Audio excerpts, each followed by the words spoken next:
A Síria está aqui, a 8 horas de avião da Espanha. A grande parte da sua população se concentra aqui. Por quê? Porque toda essa região é um enorme deserto, mas um deserto muito importante. Tem 1/3 das reservas de petróleo do mundo e também de gás natural. Segundo alguns, o novo petróleo. Para tirá-lo daqui e levá-lo para a Europa, é preciso rodear essa península e sair pelo canal de Suez. Como você pode imaginar, aqui te cobram. Mas existe um jeito mais simples, a linha reta. Quem controla esse fluxo pode abri-lo e fechá-lo como uma torneira. Se você não paga, não tem petróleo e nem gás. Essa região é o máximo. A civilização do planeta começa em 3 locais e este é um deles. Mesopotâmia, aqui. Suméria, que é menos familiar, mas é o início de tudo, aqui também. Lembra da Torre de Babel da Bíblia? Foi feita por essa civilização. Egito, aqui. Sempre foi um ponto de contato entre o Oriente e o Ocidente, dando à Ásia saída para o Mediterrâneo. Talvez por isso, aqui nascem as principais religiões monoteístas. O judaísmo, o cristianismo, o Islã é o último que chega e, de fato, acolhe os 2 anteriores. Adão, Noé, Moisés, Jesus Cristo são considerados profetas islâmicos. Bem, vamos ao ponto. Como a área é uma joia, todos querem controlá-la, e ela sempre esteve dentro de algum império. Persas, gregos, os romanos.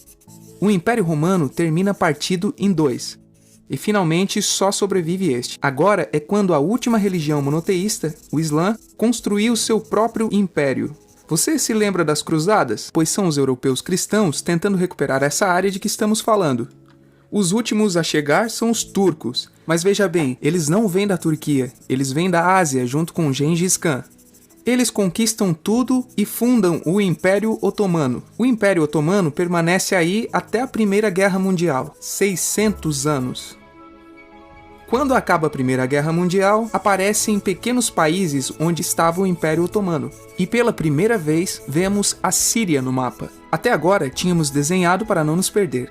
E o que criou esses países? Veja bem, o que eu vou contar é algo secreto. Bom, foi em 1916. Este segredo máximo se chama Acordo de Sykes-Picot. Os franceses e os ingleses não podiam derrotar sozinhos o Império Otomano. Só poderiam se fossem apoiados pelas pessoas que viviam lá dentro, na sua maioria árabes. Como eles os conquistaram? Prometeram a Grande Arábia, um país só para eles. O único problema é que era uma farsa. Antes de prosseguir, vamos lembrar uma coisa. Os árabes são um povo, não uma religião. Isso é, um árabe pode ser muçulmano, pode ser cristão, e antes do Islã, aparentemente, houve tribos árabes com tradições judaicas. Bem, para os árabes não foi dado esse único país que tinha sido prometido. Em seu lugar, franceses e britânicos criaram diversos países pequenos. Esses países, obviamente, não eram países de verdade, mas áreas sob seu comando com governantes estabelecidos por eles. Durante esse tempo, eles fazem o que querem com a área. Lembre-se que há petróleo. A Síria, embora não tenha grandes reservas, tem fácil acesso ao mar, e a França, que ficou com a Síria, entrega a nação a empresas estrangeiras. Após a Segunda Guerra Mundial, os europeus se vão. No caso da Síria, são expulsos. Mas antes de irem, criam outro estado, Israel. Não é o momento de falar dele, mas é um estado muito controverso que seus vizinhos não o reconhecem. A prova disso é que logo que os britânicos vão embora, todos os estados passam a atacá-lo. A área agora vira uma grande bomba relógio. E enquanto isso, o que acontece com a Síria? Bem, não é muito estável, tem constantes golpes de Estado. Nessa época aparece na Síria uma ideologia que assume o controle e se expande por todo o mundo árabe, o Baás. Essa ideologia mistura o antigo sonho de uma só nação árabe com ideias socialistas e algo muito importante, é laica, ou seja, não é religiosa. A Síria chega a se unir com o Egito, um país com o qual não tem fronteiras. Mas isso não é algo raro. Muitos desses países tentam fazer isso também. Como você deve lembrar, para essa gente foi prometido um só país e o desejo se manteve. Mas a união falha e nessa época o Egito lhes convence a nacionalizar o petróleo. Na Síria, Hafez al-Assad, pai de Bashar al-Assad, o atual presidente, se torna chefe de Estado Baás. No Iraque, também Baás, começa a ganhar força Saddam Hussein. As diferenças entre os países dividem os partidos Baás de outros países em pró-Síria ou pró-Iraque. Começa a Guerra Fria, o mundo se divide em 2, ou você é dos Estados Unidos ou da União Soviética. São anos muito movimentados em que há muitos conflitos com Israel, então invadem seu vizinho Líbano e começam uma oposição islâmica ao regime Baas de Assad, a Irmandade Muçulmana. Voltemos atrás por um momento. Você lembra que a maioria dos árabes são muçulmanos? Bem, é verdade, mas dentro da religião muçulmana há dois ramos fundamentais, os sunitas, a maioria, e os xiitas. No caso da Síria, apesar de ser um estado laico, os governantes e chefes militares eram xiitas, os quais representam menos de 13% da população. Em contrapartida, quase 70% da população é sunita. Um dado curioso é que os cristãos são quase 10%. Bem, os xiitas controlam o governo, o exército e a população sunita. Este sentimento foi aproveitado pela Irmandade Muçulmana, que são islamistas radicais sunitas.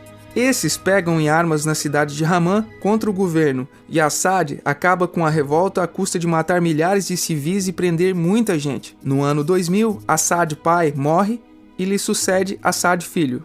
Frente a diversas pressões, liberta muitos presos, traz internet e esperança de mudanças. Há um período de grande debate político e aparece a oposição. Também retorna a Irmandade Muçulmana. Os anos seguintes são difíceis. Prendem a oposição e Bush inclui a Síria no eixo do mal. Ele apresenta suas propostas e aí já está à mostra o que acontecerá com a Síria.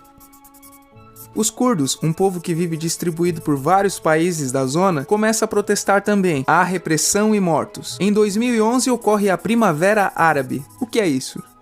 Foi um protesto que foi se espalhando por todos os países árabes pedindo mais democracia. Como você pode ver, o mundo árabe pode estar dividido em países, mas tem tendências generalizadas. Quando chega à Síria, Assad filho acaba usando o exército e nos enfrentamentos morrem umas 1000 pessoas. Os enfrentamentos vão se aumentando até que se converte em uma guerra civil. Não há momento exato do início. O importante é que hoje em dia há inúmeras facções no jogo. Vamos vê-las.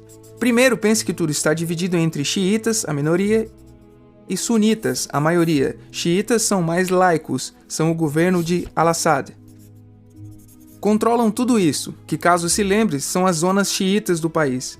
O governo de Assad está enfrentando todo o resto, também majoritariamente laico, mas sunita. É o Exército Livre da Síria, ou FSA em inglês. Junto com a Frente Islâmica, que é religiosa, e outros 60 grupos, formam uma coalizão, que a imprensa chama apenas de oposição moderada.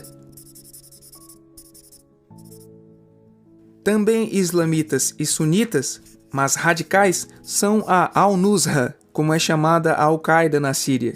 Outros islamitas radicais são o autoproclamado ISIS, ou Estado Islâmico de Iraque e Síria. São uma dissidência da Al-Qaeda que controlam a maior parte da Síria e Iraque e são famosos pelas suas atrocidades. Seu objetivo é impactante para muitos. É a criação de um Estado Islâmico ao longo da Ásia, a África e aí por diante. Isso você já sabe. Em Al-Raa temos o povo curdo. Você lembra? Aquele que o presidente Assad reprimiu, pois igualmente os governos de países próximos também o fizeram. Agora eles controlam militarmente essa zona. Antes de terminarmos, repassemos os apoios militares internacionais até outubro de 2015. As forças de Al-Assad são apoiadas pela Rússia, que já tinha bases militares no país antes do conflito, pelo Irã e pela China. Todos são países daquilo que a Europa chama de Oriente. Contra Al-Assad, apoiando a chamada oposição, lutam Estados Unidos, Turquia, França, Grã-Bretanha e Arábia Saudita.